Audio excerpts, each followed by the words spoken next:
Hi, greetings and welcome to another. In the series, in this session we are going to be looking at how we can add multiple pins to our bowling game. As it is now, we only have one pin, which make our game a bit too simple. So we're going to look at how we can add multiple pins to make it more interesting. All right, and these pins will be placed randomly on the screen. All right, in the area up here. All right, so we're going to be placing the pins here. All right, so let's look at how that is done. So first of all, this is the idea. So I want to let the system select how many pins it wishes to add at each time. Also, I'm going to let it select the X coordinate and the Y coordinate of each pin. All right, so it's going to select how much pins to be added. I want to choose a number between, say, 1 and 10. You can choose other numbers. So I'm going to look at how to let the computer select a number between 1 and 10 to represent the number of pins. And then for that number, we're going to generate some pins. And what we're going to do is we're going to be storing those pins in the we're going to be storing those pins in a list, and then we're going to be using uh, those pins in our games. All right, so stay tuned. Let's get right into it.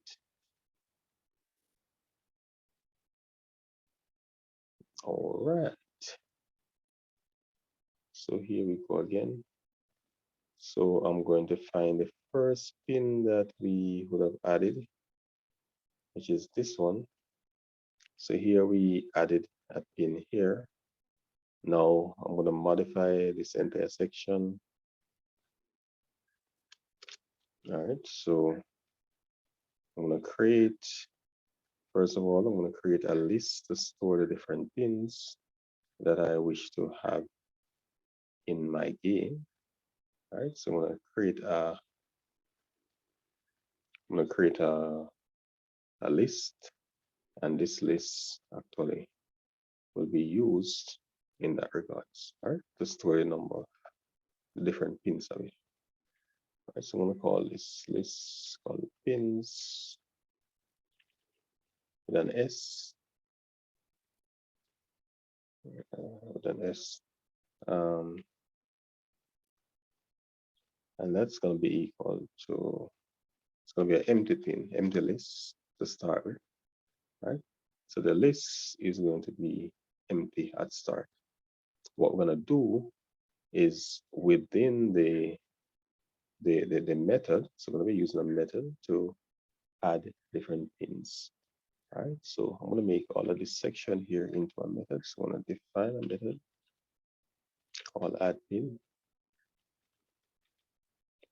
So once this method is called, it will add the necessary pins to the game. All right, so first of all, I am going to have to import the random library. I'm going to use that to determine the amount or the number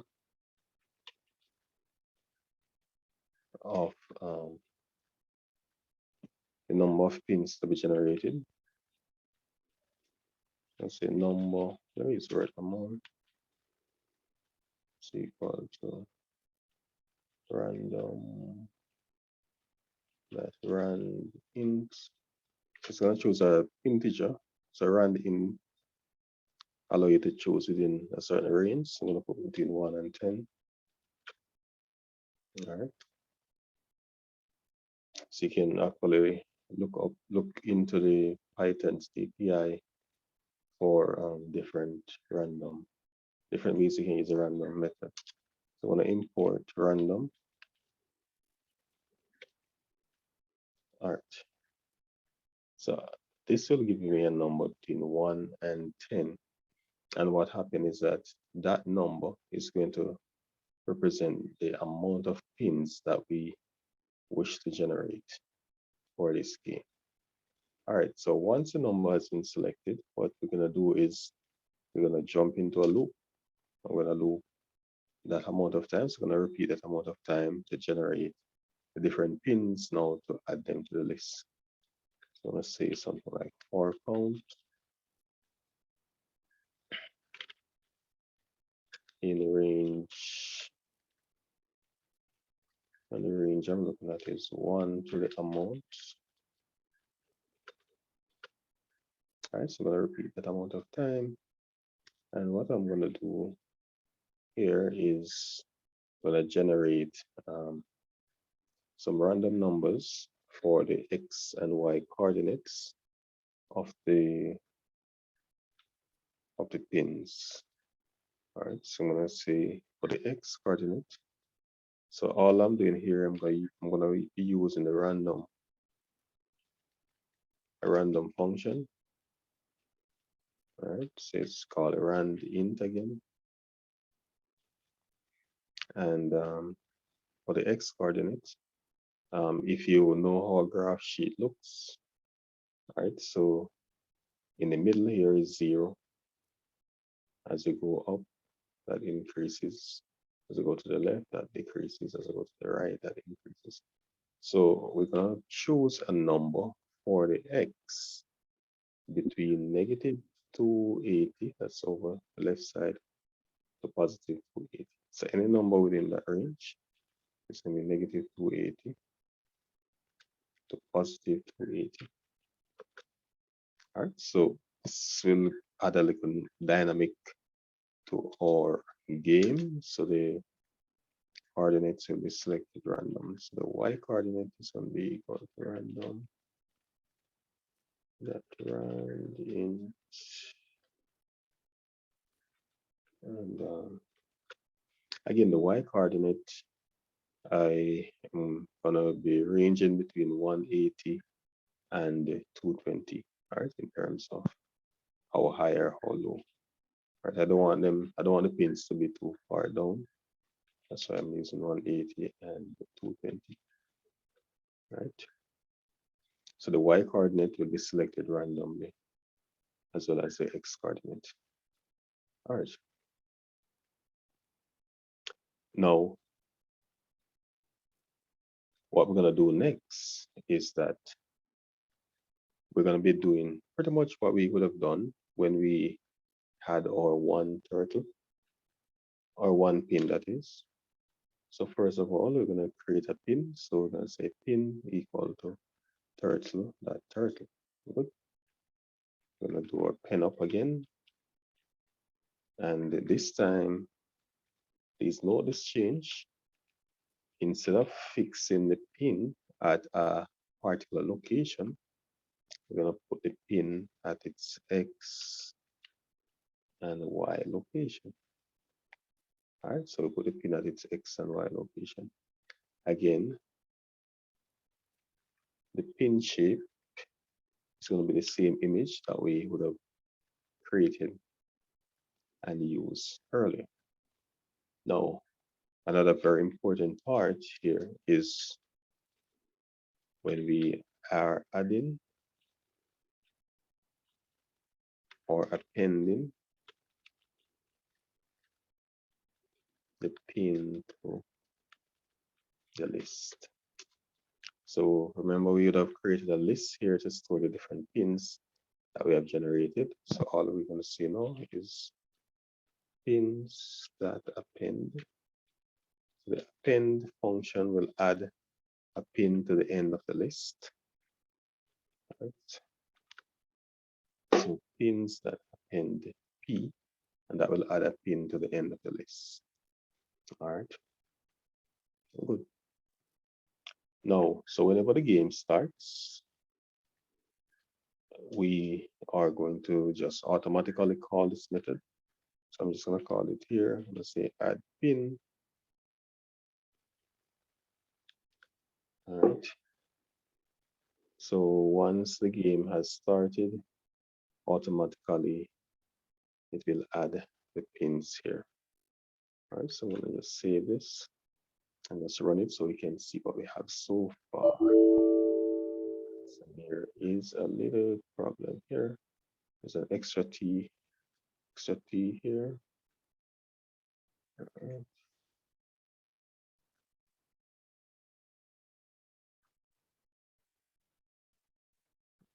right.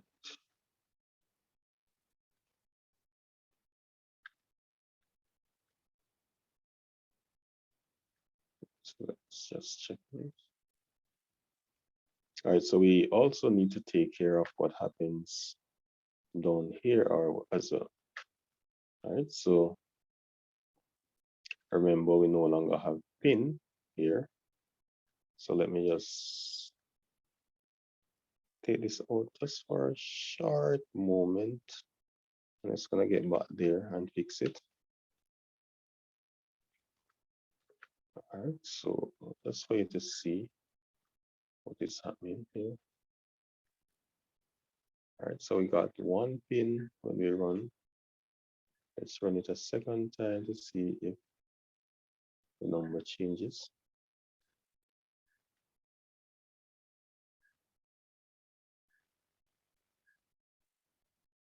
All right, so the pin appear again. All right, so, and we're also told that P here is not defined. So let's fix that. All right, so we're gonna fix this. So we're gonna just put back the collision. So we will know how to deal with the collision. So we'll just put back our R. All right, so we're gonna get back there and fix it. There seemed to be an issue up here when we did the append. So let's just double check on that. I have append the P. I should have said append pin because the turtle is called pin. All right, so again, I'm just gonna remove this so you can see the appearance of the different pins. All right.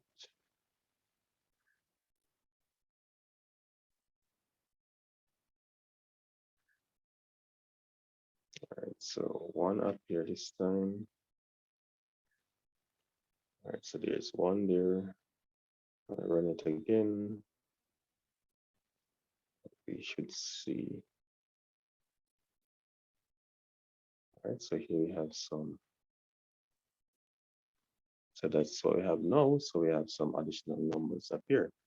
All right, the only little challenge that we have here is that the collision needs to be fixed. All right, so we're gonna have to redo the way we check for collision. So let me just add back this code that we removed earlier. All right, so remember now, the collision is going to be based on the collision is going to be based on the list, the list of pins that we have. So it's no longer one pin that we're checking the collision for. But what we're doing is that we're checking the collision for the pins that are in the list. All right, so I'm not going to change this much by much.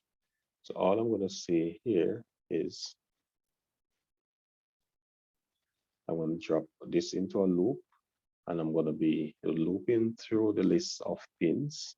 And pretty much what we did for the one pin here is what we're going to be doing for all the different pins. And that will tell us if there's a collision or if there's no collision. All right. So we're going to say, so we will only be doing this if the ball state is fired. So once you have fired, we're going to say for use pin in pins. So if you're not familiar with the Python's for in loop, you can just do some checks and refresh yourself. All right, so that's pretty much the change that we need to make for this. And I'll just indent this part a little. All right. So we're saying here that for pin in pin, we're gonna be checking to see if Y is over the limit, that is over the 250 mark, or if there's a collision. If there's a collision, we're gonna send back Y to negative 250, and then we're gonna change the ball state to ready All right. And also, what we're going to do is after going through here, what we're going to do is reposition the ball wherever it ought to be, all right, based on the coordinates that we would have looked at. All right. So let's run this and see.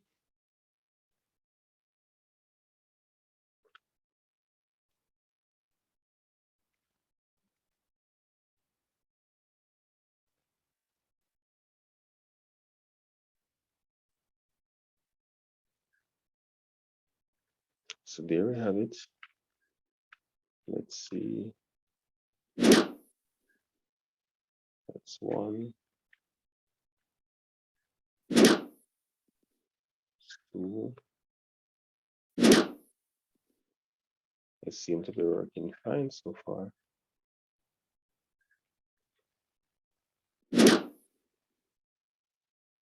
All right.